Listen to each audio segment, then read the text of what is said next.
எதிர்பார்ப்பை தூண்டியுள்ள ஆசிய கோப்பை கிரிக்கெட்டில் அறிமுக அணியாக களமிறங்குகிறது ஓமன்.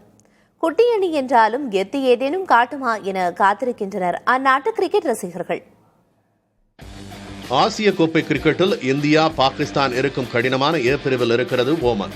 ஐக்கிய அரபு அமீரகம் அடங்கிய இந்த பிரிவில் ஆச்சரியத்தை நிகழ்த்துமா என்ற கேள்வியுடன் தான் இடம்பெற்றிருக்கிறது ஓமன் அணி. இந்தியாவை பூர்வீகமாக கொண்ட ஜதீந்தர் சிங் கேப்டனாகவும் விநாயக் சுக்லா துணை கேப்டனாகவும் இருக்கிறார்கள்.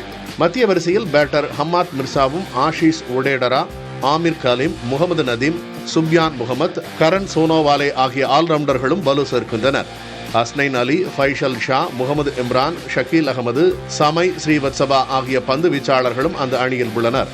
சுப்யான் யூசுப், ஜிக்ரியா இஸ்லாம், ஃபைசல் ஷா, நதீம் கான் ஆகியோர் அறிமுக வீரர்களாக ஓமன் அணியில் இடம்பெற்றுள்ளனர். அண்மைய போட்டிகளை கருத்தில் கொண்டு கணிக்கும் போது ஓமன் அணி சூப்பர் 4 சுற்றுக்கு முன்னேறுவது என்பது கடினம் என்றே தெரிகிறது. இருப்பினும் சர்வதேச 20 ஓவர் போட்டிகளின் போக்கை பார்க்கும் போது எதிர்பாரா திருப்பங்கள் நேரிடவும் வாய்ப்புள்ளது. ஊதிய பிரச்சனை, அனுபவமின்மை, அதிக அழுத்தம் என சிறிய அணிக்கான சில பலவீனங்கள் ஓமன் அணிக்கு இருக்கிறது. ஐக்கிய அரபு அமீரக அணிக்கு எதிரான போட்டி ஓமன் அணிக்கு சமபலம் வாய்ந்த ஆட்டமாக பார்க்கப்படுகிறது. அடுத்த சுற்றுக்கு முன்னேறுவது சாத்தியமற்றதாக தெரிந்தாலும் ஆசிய கோப்பை தொடர் ஓமன் அணிக்கு சிறந்த கற்றல் அனுபவமாக இருக்கும்.